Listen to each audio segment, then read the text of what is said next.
dear listener, welcome to another episode of 10 Laws with East Forest, the podcast. This week I have on Lorin Roche, which some of you may know as the author of the book, The Radiance Sutras.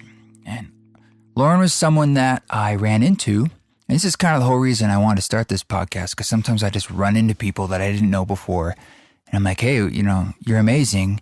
Would you like to sit down for a second? And I'd like to get to know you a little better and dig into your life. And so I met him at 1440 Multiversity when I was there doing music for the Discovery Weekend and my first East Forest ceremony concert, and a little bit more on that later.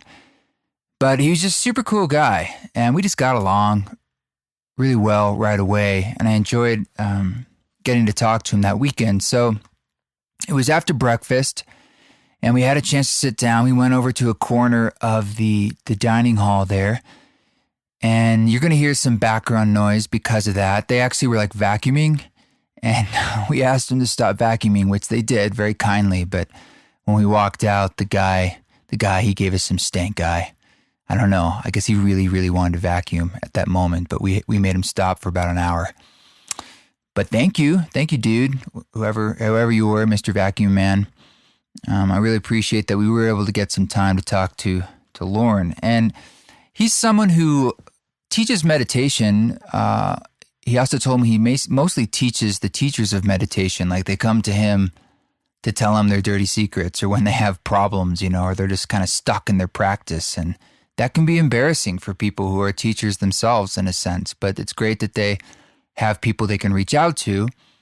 And for me, just his approach of sort of this instinctive personal meditation practice that was so simple, but yet so profound. It wasn't about pushing things away. It was really about inviting everything in. And I got him to do a short meditation in the podcast. It's later on in the podcast, it's just like 5 minutes or so. But man, it was like one of the best little short meditations I've ever had. And it really turned on its head my thinking about what meditation is, and how it's not something that I strive for or have to push things away to achieve, but more about experience, and my senses. And so I don't want to give too much away, but it's funny because I just released a meditation last week, the one for anxiety, and it's already made me change my approach and maybe how I would even approach that. But, at the end of the day, really just sitting down and taking a deep breath or a few deep breaths right there, that's it. There's not much more we need to do. It's just about just taking a moment to be present, just taking a moment just to be with ourselves. So I don't want to slag on different approaches or even what I've done in the past. It's all good. It's all good. So Lorin, I asked him about the Radiance Sutras, and he mentioned a couple of them that were his favorites, and he translated these from Sanskrit. And I believe it took him something like 27 years he's been working on this project.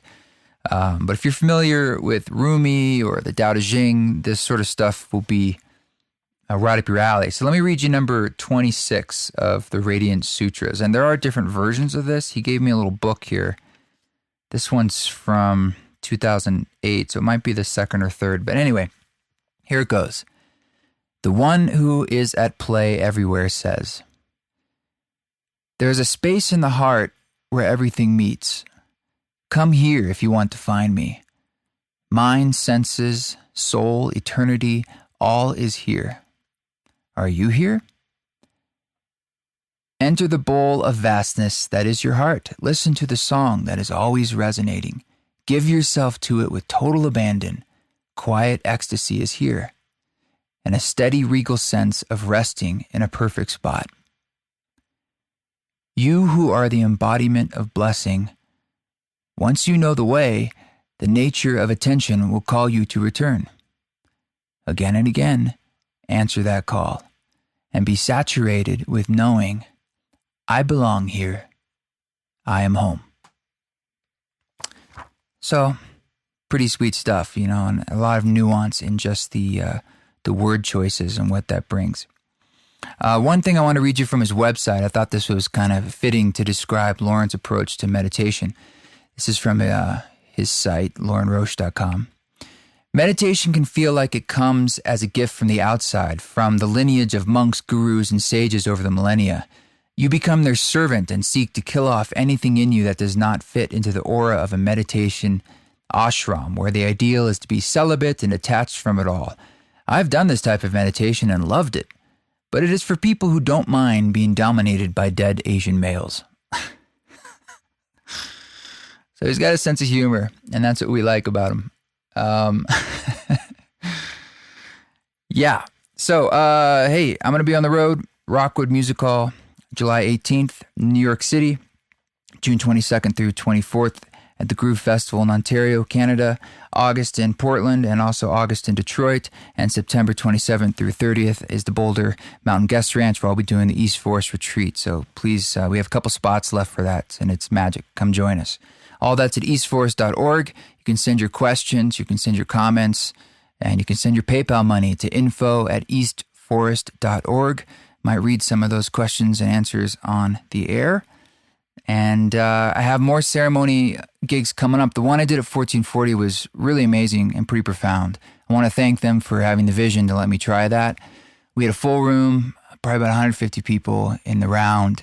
And I was really it just felt right, merging these ceremonial elements that is what started for East Forest and still a big part of my project, and bringing in these concert elements and bringing it all into this big sound meditation soup that was just beautiful. And it felt like it was really something alchemical and something that helped people transform in the moment. How did someone describe it? I think Scott, who runs 1440, I heard said something like, oh God, I'm gonna get it wrong, but like a modern fairy tale for, a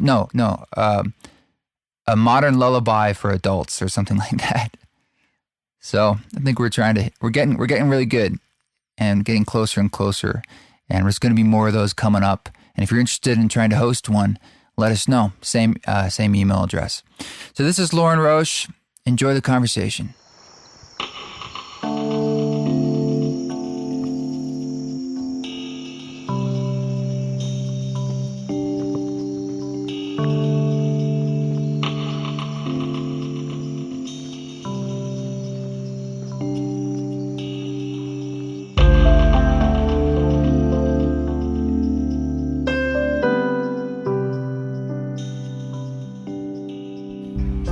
27 years working on one project. I can't quite imagine spending 27 years on one work of music, mostly because I would be afraid that I would think about it too hard, in a way. It reminds me of Guns N' Roses' Chinese Democracy, an album they worked on for decades. It became lore in the music industry.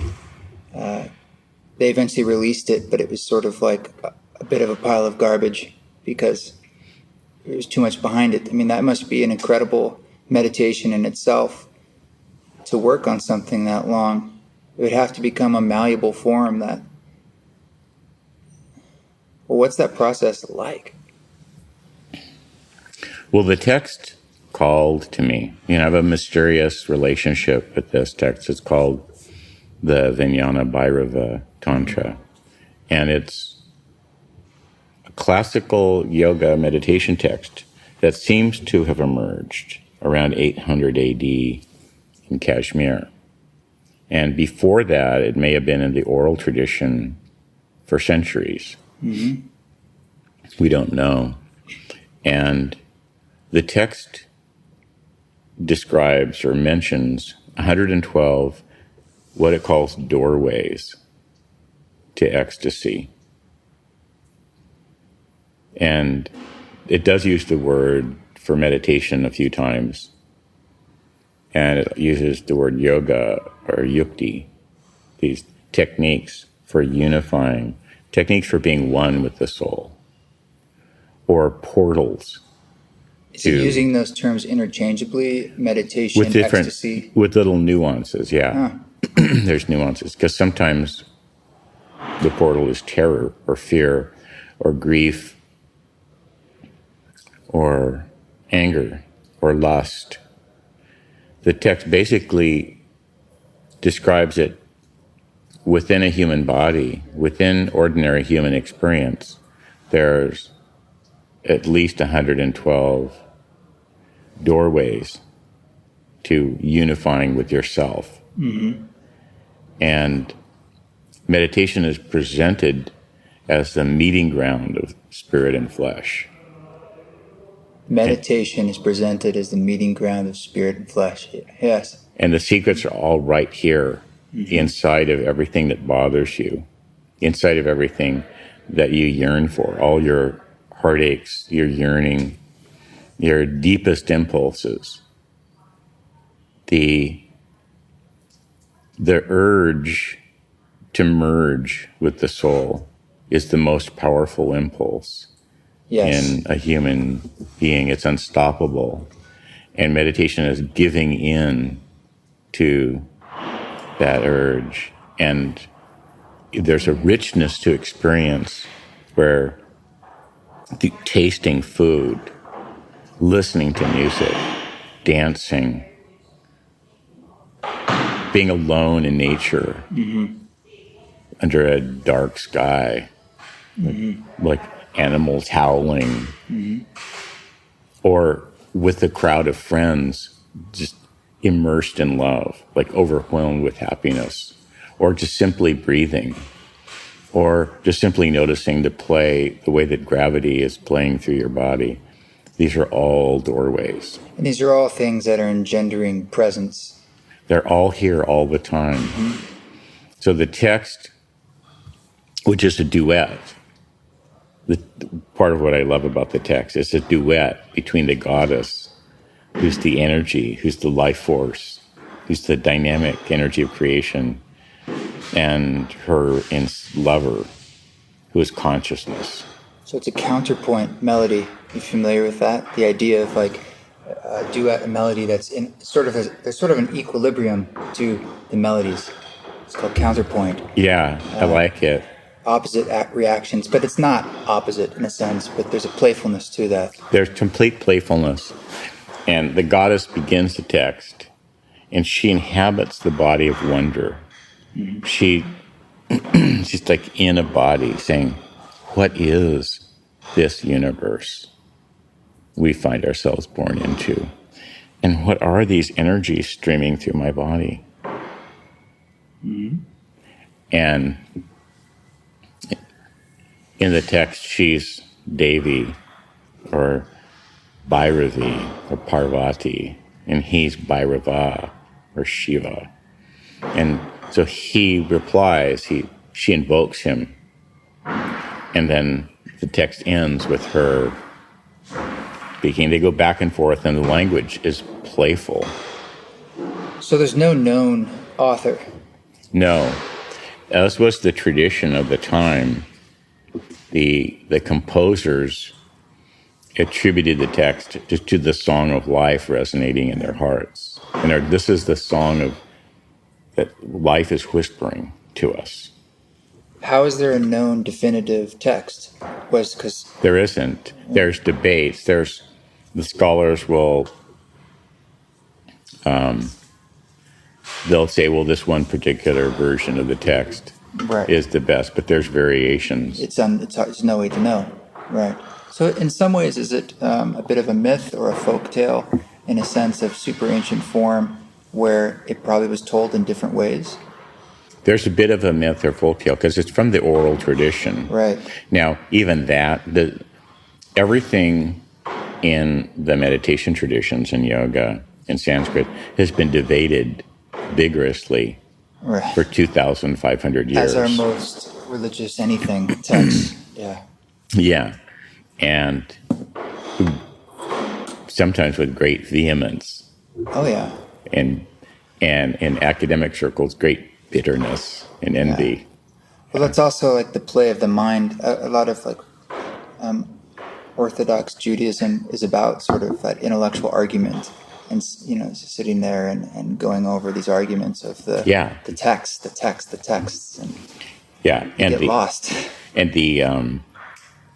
the Buddhists embrace the tantras, and this whole lineage almost went extinct in India, in Kashmir.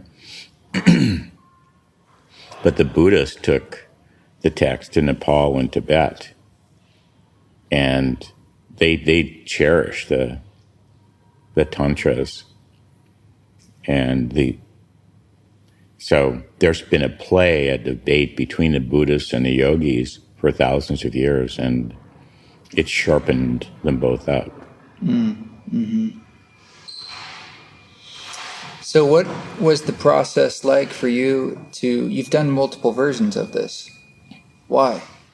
I don't know. I mean, it's a love affair, really. I started meditating in a science lab at the University of California in 1968. I didn't know that I was meditating. How did you even end up there? I was a freshman at UC Irvine, the newest University of California campus. And there's this giant campus. It was huge and empty. It was built to hold eventually like 35,000 students. And at the time, when I got there, it had 2,200. So we had these gorgeous buildings, this huge park in the middle, beautiful, and hardly any students because it was new. And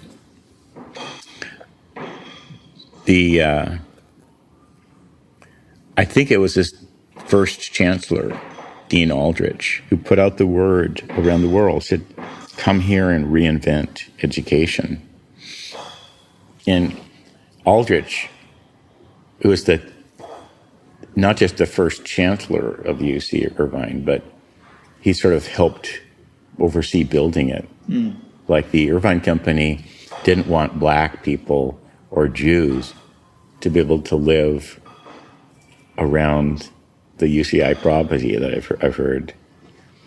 And he said, okay, no deal then. We'll take our campus elsewhere. And it's just, this is huge. Right. The Irvine, it was just all cow pastures. There's just miles and miles. Hard to imagine. Yeah. Miles and miles and miles of emptiness. And the Irvine Company there had brilliant geoeconomic engineering. They thought we'd put a University of California campus there. Then there'll be a technology park. There'll be a whole mini Silicon Valley. And then there'll be all this housing. It was like the centerpiece. And they said, so, somewhere, the story is that there's somewhere there's this dotted line, or here, just sign this. And it says, oh, by the way, there'll be no blacks or Jews allowed on campus housing. Redlining in some communities. And he just, no. Yeah. Like risking everything. If he had said no, and it could have been a war. And his whole career was about founding this place. So his same vision involved something to do with meditation at that time. Well, not exactly. He set out the call throughout the professor world. Said, come here and reinvent education. So when I got to Irvine, just a know-nothing teenager, I was a loner surfer. You grew up on the beaches, essentially, with your parents. Yeah. Parents were surfers. I was working my way through college, mowing the golf course lawn at Irvine Coast Country Club. Nice. So where you have to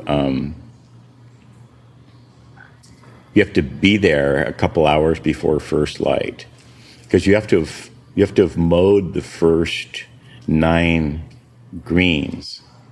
That's a job. By first light. Yeah. You groom the greens because they're groomed every day. Very, very fine. Because it's for putting. Yeah. So you have to have the first 9 holes groomed by first light, because as soon as there's a little bit of light in the air, there's 4. So, I was just like this dumb kid, not social, just a loner. I'd be out there. I'm at home in the ocean. And they made it a law that you had to participate in experiments. Really? You had to, as part of a course requirement, because they were desperate. What kind of other experiments were going on? I don't even know. God knows. You had to, though. Wait, what year was this? 1968. So LSD experiments were going on before that. There were other people were doing LSD experiments. Yeah, it's completely right legal. there next door. You didn't get into those. But I was such a loner. I hadn't heard of LSD. I was aware of marijuana because I'd seen, by 1968, just even as a dumb teenager, I had seen all kinds of people crash and burn. Sure, and surfer culture too. Yeah, and I used to sneak into jazz nightclubs when I was 16, 17 in LA, and the musicians would go backstage and come out completely lit. Did you see any big names back in the day, 68?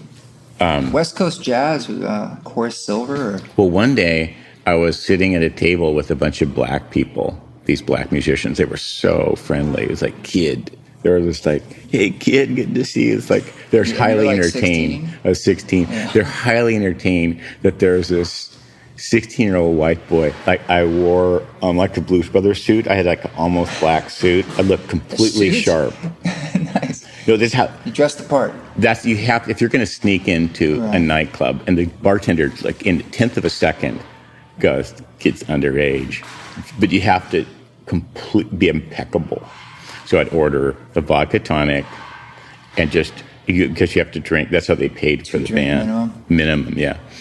And I'd just like be impeccable. So I'm sitting at this table for some reason. It was like the only table or something. So this whole quartet, they go up on stage to play. And they're,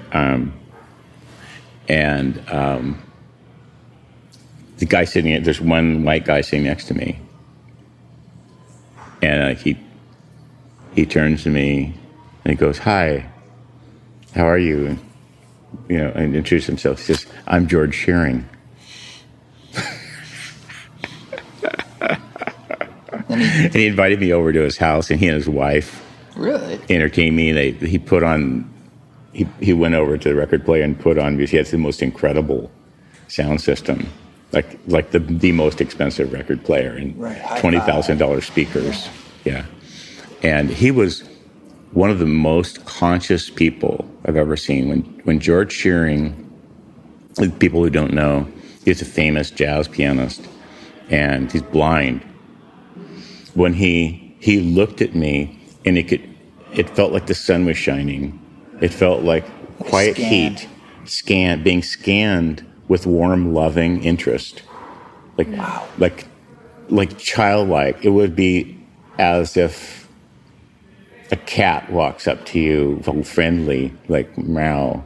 Like it was just friendly, warm, loving. So, yeah, I guess I met different guys, but mostly just hearing. I was too young and stupid. Yeah, but that is interesting to me. I mean, even at 16, you had a predilection for music in a different way than maybe your average kids in your scene, and that's interesting to me how that might play into music in general as an interest of yours in these translations you've made and how you see it with language. And well, I have a hunch that being exposed to jazz taught me something fundamental about meditation. Yes. What's that? Improvisation. Mm-hmm. And years later, like I spent a lot of the last 40, 50 years listening to meditators, kind of being like what a sports therapist is, like a sports doctor or physical therapist is for athletes. I do that for meditation teachers and long-term meditators. What do you mean, like listening to their voice? No, like meditation teachers of all traditions sometimes come to me when they're stuck. Like as for their practice? Yeah, like they can just, because they can talk to me and I'll never tell. I'll tell the story anonymized. Change tradition and even change city and change race and gender. So they don't. You can change planet. It's all good for me. But they'll say, like meditation's not working for me anymore. Mm-hmm. And I'll listen because I'll listen to another meditation teacher for 2 hours. Just tell me your story. Like, when did you start? It's your meditation fixer. Yeah. So one of the things I discovered, and it was wild, like I started doing this a lot when I was 26 after teaching meditation for about 7 years. And I discovered that a lot of meditation teachers and long-term meditators were doing the technique mechanically. Like very hierarchical about a system. This is my process. Like a player piano, plunk, plunk, Yep. plunk, plunk. And there's no space for the silence to emerge. Right. They wouldn't let the silence that they're already in occur to them. Because they're just mechanically, with a slight bit of force, they're never let the feeling of the music take them over. And improvisation. And play. Mm-hmm. Like when you're learning something, maybe you're going plunk, plunk, plunk, plunk. Maybe you're scowling at the music sheet. Right. And plunking along. But after that, after your muscle memory has learned the movement, you learn how to surrender. You forget it. Yeah. Yeah. They never got to that forgetting the technique. Because in meditation, the movement is internal. So the things that people do with external skills, like dancing or playing music, they don't get to the surrender part. So that's tricky. I was astounded to realize how all these people are meditating and teaching meditation, and they've never actually had any coaching. Well, you were saying something earlier about, in some ways, the natural aptitude of people to meditate, quote unquote, who have zero, don't even know maybe they're meditating, versus the ones that are experts. So perhaps it's almost like, I've often thought this about certain artistic pursuits, like if you have too much training, it's a bit of a trap. It's like shackles in a sense. It's too much in your mind. Like I had a lot of training in singing, and I just overthink it to this day, where it's a real problem. And certain things in my life I have almost no training in, and I purposely avoid. I like experiential training, like being with people who I really respect, and I learn a lot, and I learn by doing. But sometimes if I'm given a method, I find it can be a trap for my mind. I get stuck inside its walls. Yeah, that's well put. And I think that's like an epidemic in the field of yoga and meditation. Tell me more about that. Well, all I care about is that people learn to meditate in their own way. That's my passion. It's been my passion for half a century. God help me. Like, I just love meditation so much. And you can see when meditation is working for somebody. It's like they're in love. Well, how would you define meditation for you? Being in love with the life force. So that can happen in a lot of ways, right? A lot of ways. Mm-hmm. So just observing the world and meeting people, I think that there's meditators everywhere. Like, there's a bird watcher out there. You know, we might think, what a geek. He's sitting there with his binoculars and like a little notebook. Like, I saw this bird. Yep. Like, who cares? But what are they doing? They're becoming at one with the forest. Mm-hmm. And they have their tool, their binoculars. But there might be half an hour where they're just being there, blending into the forest, and then like waiting for this bird to like appear, and it alert in all directions for little sounds, little bird songs, little glimpse of a feather. The fisherman just waiting to catch a fish, the surfer sitting there looking at the horizon. Well, Lorin, let me ask you a question then. Would you say something that ties together the quality of meditation is concentration? Or about is there Bad a level word. of focus? It's a terrible word. So what would you call that sense of there's a point when he's looking for the bird or waiting for the wave, there's a point of that focused awareness. What would you call it? This is the big illusion in the field of yoga and meditation. Trevor was making a squeezing motion with his hands, like he was bringing his hands close together, saying focus. Like, so he was pressure. So he's pressing his hands together, and he stopped when they're about 3 inches apart. Everyone thinks by default that meditation is squeezing your attention down. And so, in other words, the standard expectation of meditation, it's exactly like sitting in your cubicle at work. Sit still, look straight ahead, and concentrate on a little tiny screen. But it's even more boring than sitting in your cubicle because the screen is supposed to be blank. Right. So, Which in other is words, sort of impossible in a sense. it's impossible. Right. And so everyone's frustrated. I just hear from them, people constantly. And then they get to be at war with their own minds. My damn mind won't stop thinking. Your ego, quote unquote. Their ego. Yeah. And this entire scheme is a disease. I mean, the whole system of thought, it's like an IKEA assembly manual made by somebody who's never assembled an IKEA bookshelf. It's like you try it. Regurgitation of like... Yeah, the parts that they're describing in the little IKEA chart they don't exist. Right, and they're missing a tool. Yeah, and you're missing a tool. They didn't give you the right Allen wrench. And these aren't, the shelf doesn't look that way. Yeah. People don't have an ego. The ego just means the sense of I. It's I am. And the special case of ego, the way that it's used in 12-step programs, is a disease. And the word ego should not be used as a disease concept, except for people who are addicts. Then it's useful. If they go through a death process, they want to separate from their addict persona and develop a new... But they have to give themselves over to, quote, a higher power, yeah. Which is a whole nother... But unless you're an addict with a diseased ego, you don't amputate. That all comes from religious brainwashing, which is what AA was founded on. And by definition that you can't, quote, control yourself, so you have to give yourself over to something other. Yeah. I believe that's the first AA is a profound program, all the 12-step programs, and it's based on the model of religious conversion and a lot of LSD, apparently. What? It's based on... I think Bill Wilson, the guy who founded AA, one of the main founders, with taking LSD really helped. I've heard that AA, or 12-step in general, their success rate is low, under 10%.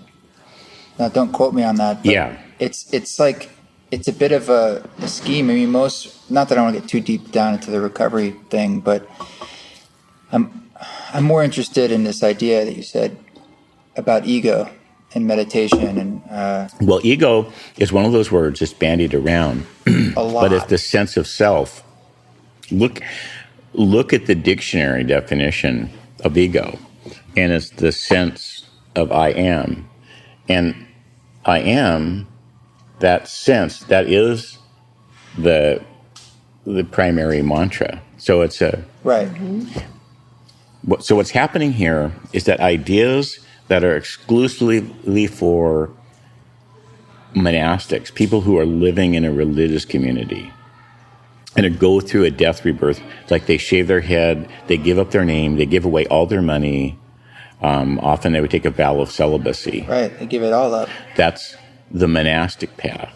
And on that path, they actually try to kill their ego. They actually have a funeral for the ego and actually bury it and become a new person like Swami, blah, blah, blah, Ananda.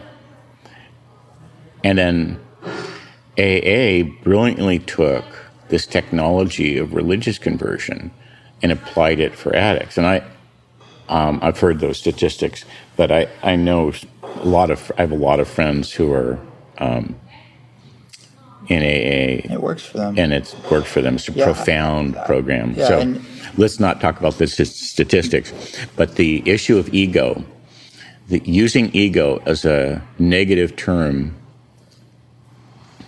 it's like what antibiotics are in medicine. Antibiotic means anti-life. And antibiotics are profound. They can save your life. But you don't just eat antibiotics. Right, and so is the term ego bandied around in the wellness community, so to speak. Yeah, it's a mistake. And it's a tool of manipulation. Usually the people who are really bandying the term ego, they're egomaniacs. And by getting everybody else to weaken their ego, it makes them easier to control and manipulate. I think you hit it on the head as far as the commercialization of the yoga community and and sort of the scene that's been emerging, it's so heavily dominated by ego. Well, it has to be. I mean, we need to be a star, to walk into a room as a musician or a singer or a band or anything. You've got to have ego. You put on a show. Right. You're there to hold focus and attention. And so ego is beautiful.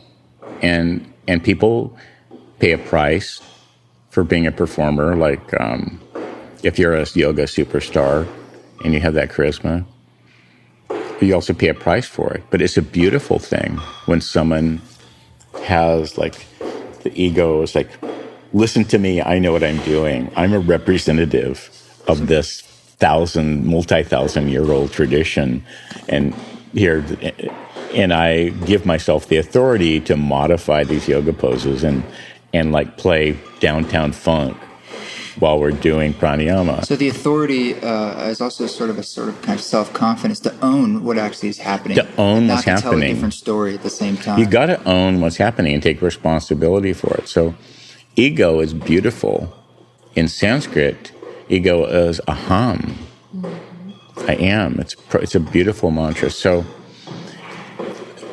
what's going on here is that we in the West, we are absorbing, we're inheriting these many thousands of lineages of yoga and meditation as fast as we can. And these technologies are completely mainstream. For years and years, over 20 to 30 or 40 million just in America have been practicing yoga and meditation. It's completely mainstream. Yeah. But the traditions in the past were monastic. Like think before 100 years ago, how many women yoga teachers were there? Right. Before 100 years ago, how many women gurus were there in any tradition? Next to none. So we haven't even heard from women. And the women that are teachers are teaching in a tradition that's been purely masculine for 2,000 years or more. And not only just ordinary masculine, it's men who don't like women. Do you think, what's a monk? Right. One that's given up their masculinity in a sense. Men who don't like women, don't like dance, don't like music. It says, I'm going to go off to my cave, leave me alone. Boring. So we're all using their thought forms. The thoughts we think in about meditation are thought forms that were developed for a different people in a different time and place. And frankly, I think that the meditation masters of the past would be insulted to see their technology kind of misappropriated by imitation. The whole idea of yoga and meditation is that you invent it live for that person's body. The Buddha talked about this a lot, right? Yeah. Uh-huh. Buddha, in this famous sermon, I forget the name of it, he said, monks, I've given you 84,000 different Dharma doors for all the different kinds of people there are. The whole idea of yoga and meditation is to develop it to be appropriate for the bodies of the people who are there. So that's a very personal process. Yeah. And it's the bird watcher, right? The surfer waiting for the wave. You're kind of opening up this idea of meditation to become something that is much, much broader. Everybody has a piece of the mystery. Musicians, I hung out with musicians as they rock out to the Radiance Sutras. Like, they know stuff that nobody else knows. Meditation teachers don't know.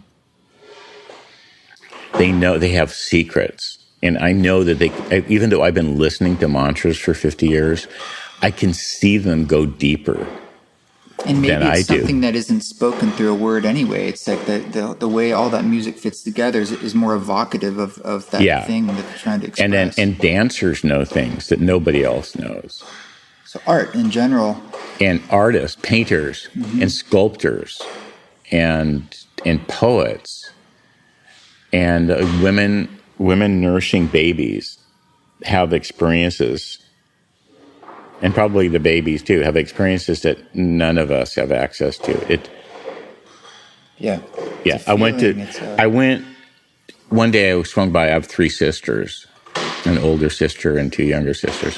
One day I swung by to visit my sister, my younger sister, and I forget why, but I was just there sitting in her living room, and she's sitting over there on the sofa, and I go, Danielle, you look like you've been meditating, because she was glowing. She had a glow that you only see in people who've had a profound meditation experience. Just, it's like moonlight shining through their skin and filling the space all around them with a little bit of sun in it. So I said, shit, no, I didn't meditate. I said, but you're luminous. Like, when did you wake up? And she goes, well, like I woke up at like 3 or something like that to feed the baby. She had like a 6-month-old baby. Mm-hmm. And I sat right here, and it was summer, so the windows were open, and so I was feeding the baby, and I could hear the sound all around. She lives in Santa Monica.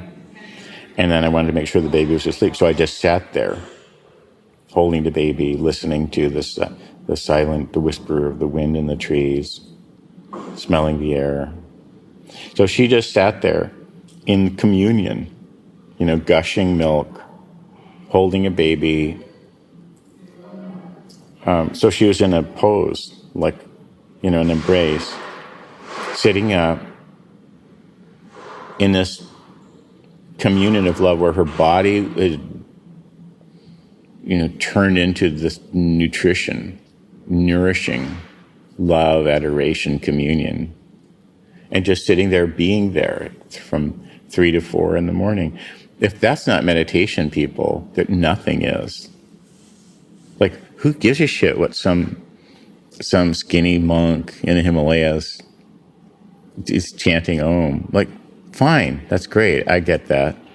But here's a woman. Different path, yeah. Here's a woman sitting there holding a baby. And anyone who doesn't understand that that's meditation is just not looking. They have eyes, but they're not seeing. They have ears, but they're not listening. There are people experiencing deep meditation all over the place. Dancers, singers. So the essence... mommies, writers, poets, people walking dogs. Yeah. So it's everywhere. Cooks. And everyone has a piece of the mystery. And what the meditation traditions have codified these things. And so it's really useful. It can help you go deeper. And sometimes we want to expand our range, learn more tools. Like Danielle was experiencing baby mommy meditation. But the babies change all day long every day. And they change from hour to hour. So mommies know these things about loving a baby and then letting it go to wander off into the world. Well, there's a lot there. But one big question I have is, one of the reasons that meditation is becoming such a thing and is seen is because it's a symptom of modernity, and there's a hunger for it. And people are yearning for passageways into essentially de-stressing, peace. They feel overloaded. They're looking. That's one of the reasons, right? So what suggestions you give to cultivate this inherent skill you say that we all have, or this ability that we have, because obviously they need some direction, otherwise they wouldn't be looking. Well, everyone can meditate. It's instinct. It's an instinct. And to access your instincts, you can be down home and natural. So one of the first doorways into meditation is make it like your favorite things. Like if your favorite thing is eating chocolate, then maybe have a piece of chocolate and just smell it. Just hold it under your nose and smell it, and just breathe with it for a couple of minutes, and get the feeling that breath is nourishing and thrilling. Start to build a sense, and then expand, say, to other smells. find like cinnamon, the forest, there's a name, I forget what it is, for after the rain. Ficken? There's a name for the smell that after a rain. Find out smells, find exciting smells, soothing smells, nourishing smells. So is it about cultivating a feeling? Sensing the senses. Awareness of the sense? Sensing and feeling. To that. And pleasure. Yeah. So just playing devil's advocate in a sense, but it's not about emptiness for you. It's about fullness, or about there's a peacefulness. Well, there's nothing to be with emptiness at first. So it's sort of like infinity. There's something hard to attach to. There's a rebound effect. Meditation is the land of opposites. So if you go for fullness, you'll rebound into emptiness. Like, think about, you're a musician. If there's a fantastic set and everyone's drenched in sound, and then everybody stops, music stops, there's this reverberating silence. Yeah. So technically, usually in meditation, we set up a series of steps. And you can use any sense: smell, balance, motion, seeing, hearing, touch, inner touch. You'd set up, engage your awareness delightfully with any sense or multiple senses, with seeing light, with seeing the inner light, with hearing external music or hearing internal mantras, with the strong movement of dancing, and then subtle movement like micro dancing, micro motion. Engage your senses with any of these modalities: seeing, smelling, tasting, hearing, balancing, movement. A wakefulness, in a sense. Be awake to it. Yeah. And then follow the rhythm. Just explore what happens in your awareness, the play of your awareness and your senses. Sort of a modern Vipassana, in a sense. It's a very much a listening is how I think of it, in a way. When I hear that, I'm thinking about sound. I'm thinking about hearing, paying attention. The not doing is sort of like the not applying any sort of structure. It's highly structured, but it's like there's a classical music aspect to it, where you set up, say, your favorite senses, and then follow the trail of your senses as they dissolve into the silence, into space. Silence being the absence of noise versus the absence of sound? Silence is both the absence of sound and also all sounds, because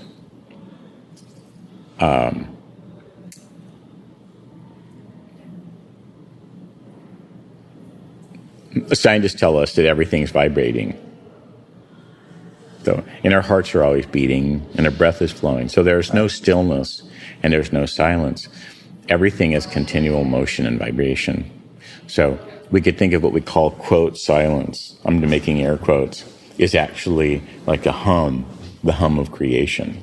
Mm-hmm. It's a different part of the wave, in a sense. Yeah, so I think that teenagers in a rave on ecstasy dancing for 6 hours, when they walk outside or the set ends, I think they can experience real silence. There's this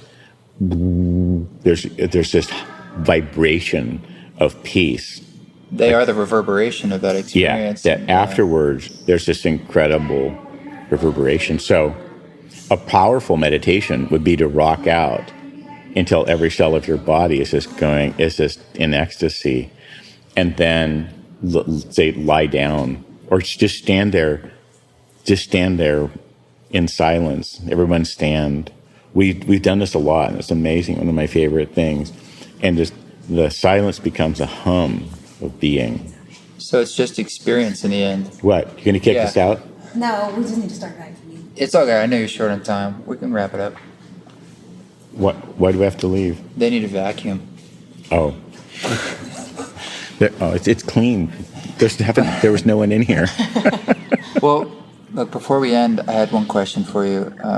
Do you think do you have a process for doing a guided meditation that's even 5 minutes that feels valuable for you? You know, that's something you can give to people and teach people. That works with these sort of sense of just experience that you're talking about. That's outside maybe the box of everything we're currently getting about. You know, do this, sit still. We're going to go through this process to meditate. Yeah, there are some. Now, understand everybody's different. So the first thing you could start with is, I welcome all of who I am. Do you think we could do a little meditation? Okay. Because I would appreciate that. All right. So if you want, you could open your arms to the sky and say, I welcome all of who I am. Externally? Externally. And if you like, you could just inwardly take that attitude of welcoming. I welcome the rebel rocker in me. I welcome, the wild woman, the wild man. I welcome the child in me. I welcome the old wise man, the old wise woman. I welcome the mother, the lover, the dancer, the artist, the musician. I welcome all the lonely, aching parts of me. I welcome the wise parts of me. I welcome the natural parts of me. I welcome all my senses. I welcome seeing and hearing, touch, balance, feeling, my interior senses. I welcome the flow of breath. I welcome the way the gravity is holding me to the earth. I welcome my freedom to move. I welcome all my instincts. Hunting, exploring, making trails, homing, nesting, resting, bonding, mating, nurturing, forming bonds with friends, forming bonds with a lover. I welcome all the elements: air, space, fire, water, earth. And I welcome the rhythms that are continually flowing in my body and in my awareness. I welcome all the rhythms.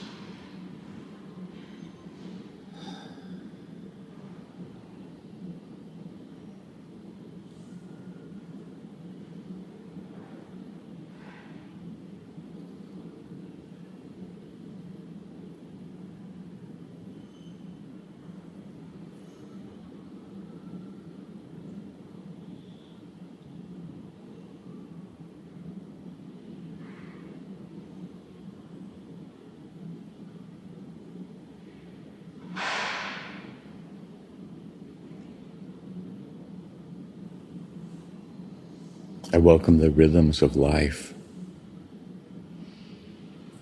flowing in my blood, flowing in my breath, flowing in my brain waves, flowing in my heart.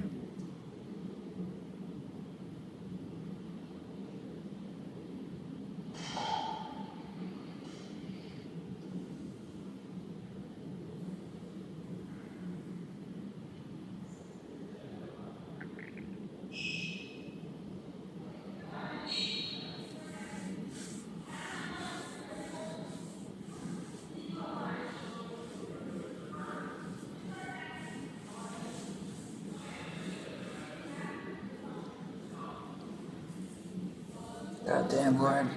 So good. For me, it feels all about forgiveness and shame going away when you say those words. Like welcoming everything. What it means to be human and to be aware and all the times I feel we're being asked to sort of push certain parts away, like the ego or whatever. Yeah. And it's like, it's all here. It's all you. I love monks. I love them. I've never had a problem with a monk or a swami. But their path is different. Their path is denial. It's renouncing everything. They're called renunciates. They take vows of celibacy and poverty. And it's a mistake to think that if you adopt helter-skelter some of the technologies that were developed for monks, that's going to improve your life as someone who lives in the world. This is a harder path to have an ego and live in the world and have to deal with everything. Yes. It's more intricate. I don't blame anyone who wants to be celibate. Like, God bless you. But we're misappropriating these concepts and techniques and kind of medications that were only for monks and nuns. Yeah. And it's poisonous. It's poisonous to take medication that you don't, for an illness you don't have. If you don't have an illness, like, don't take the medication for that illness. And that's been what we're doing. So the little thing we were doing with the welcoming is a life affirming. It's a meditation for people who live in the world. God bless. I could talk about this all day, but they're going to vacuum. We have to vacuum. I appreciate it. It's the cleaning, the instinct, the nesting instinct. And as you said, it looks clean. And there's a way in which during meditation there's a vacuuming. The uncomfortableness of meditation is because we're awake, but we're in a state of rest deeper than sleep, and so the body goes around vacuuming. That's one of the rhythms of meditation, is there's peacefulness, and then all of a sudden, because you're feeling your body cleansing itself. Well, vacuums, don't they make babies sleep? Yeah. All right, so it's almost like we should continue for hours. I know, well, maybe we'll talk again sometime. Yeah. But how can folks find you online? RadianceSutras.com or LorinRoche.com. I'm the only. I'll put this in the show notes. LOR. I'm the only Lorin Roche in the world, as far as I know. So you just type Lorin Roche, just toss that at any browser of your choice, and there you go.